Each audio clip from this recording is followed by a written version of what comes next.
road construction, meron din ba sa lugar nyo nito ngayon?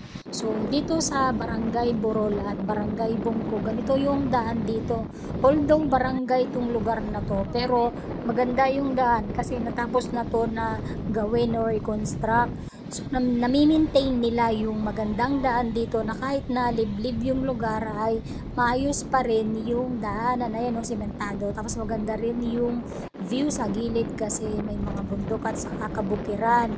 Ito namang binabagtas namin ay Barangay Bunggo na Calamba, Laguna. Ayan no, may nakalagay na I love Barangay Bunggo. Ayan, so kahit na remote area or remote na yung barangay ay maayos pa rin yung mga kalsada dito at talagang napagawa na or na-maintain na, nasementado na. Kaya maswerte ang isang barangay kung nakasementado na ng mga barangay official ang kanilang kalsada. Ibig sabihin, ganda ang naging pamumuno ng barangay captain doon. So ito namang video na to ay sa barangay Tubuyan. So ongoing yung construction ngayon. Sa umpisa, hassle siya talaga kasi one way lang yung both sides na daan.